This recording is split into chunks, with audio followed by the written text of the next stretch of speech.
Okay, so here is the tip number 1. Go ahead and disable background app refresh. You don't really need that, and it literally says here that it may preserve battery life, so turn that off. The tip number 2 is pretty obvious. Lower your brightness because that's the biggest battery drain factor on your phone, and also disable the auto brightness that's under accessibility, display and text size, and scroll all the way down. And while we are here, go ahead and disable True Tone. You don't need True Tone when your screen is already dimmed.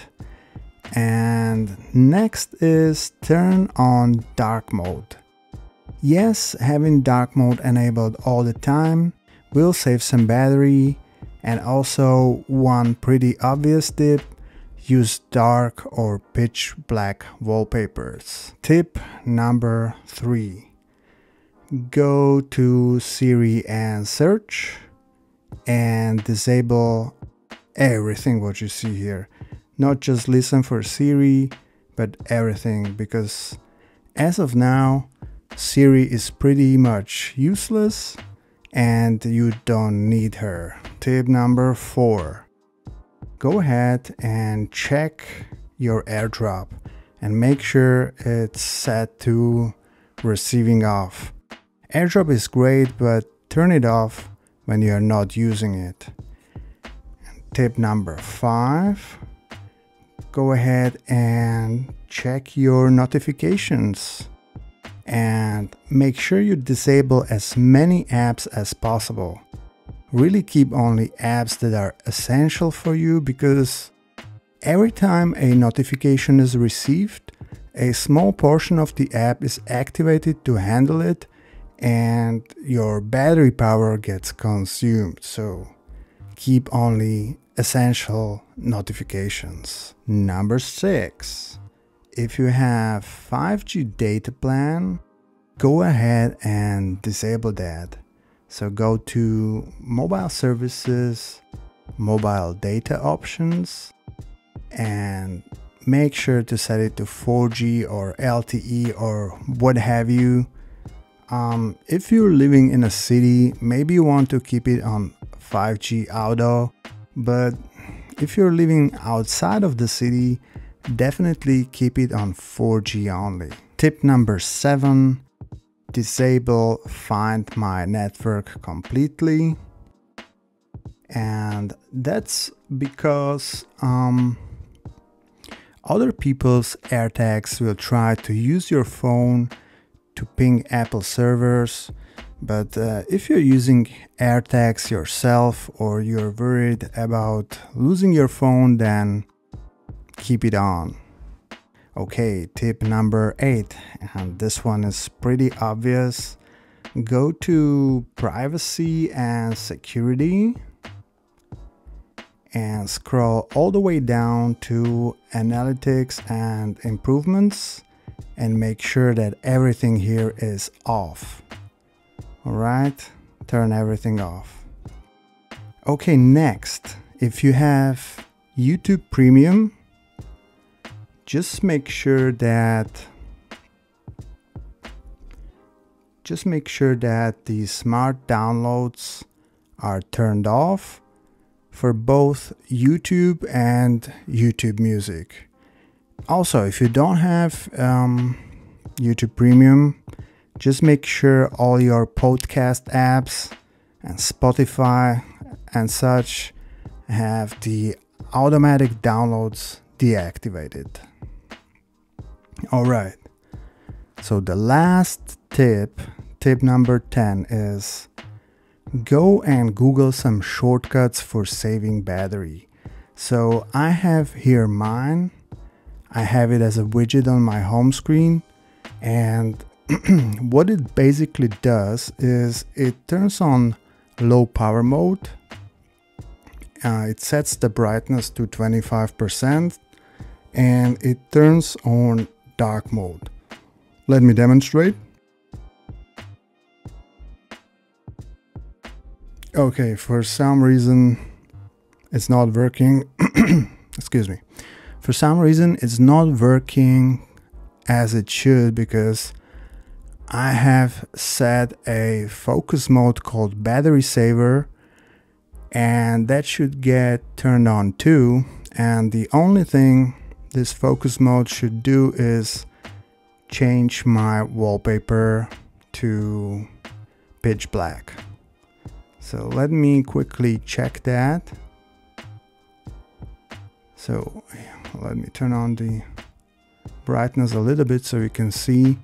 So I have here the battery saver, and what it does, it should set my background to pitch black.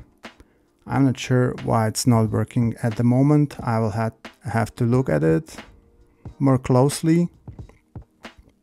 See, now I have created another shortcut called BatterySaverOff, and what this does is basically it reverses all the actions of the battery saver shortcut, because it's a pain to manually revert everything back to normal.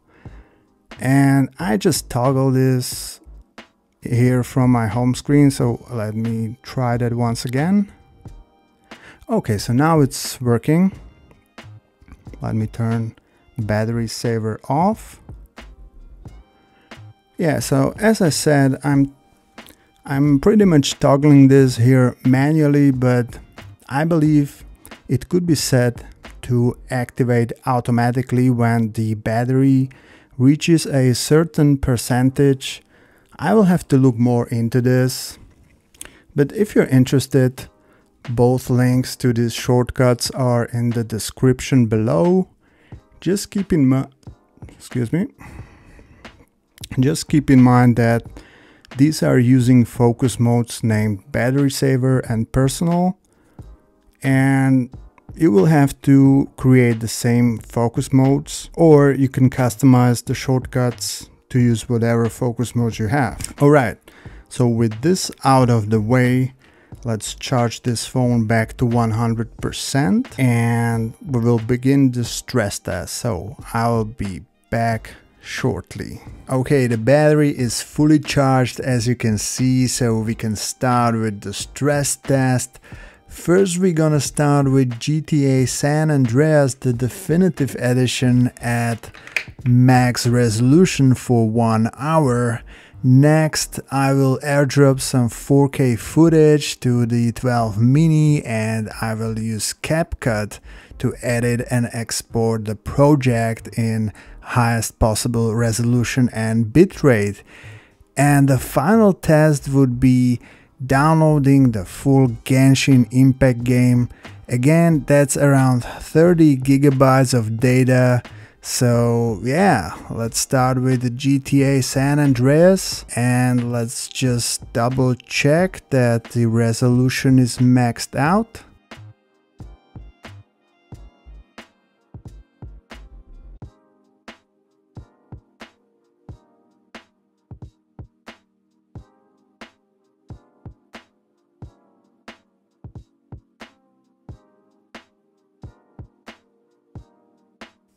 Alright guys, so we pushed the iPhone 12 mini to its limits.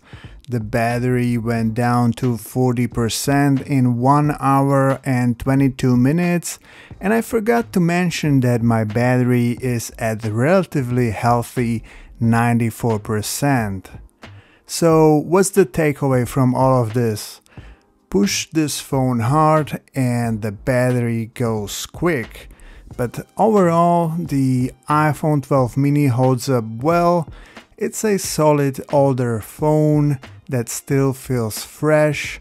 The flat sides, the OLED display and 5G are all things that keep it feel modern.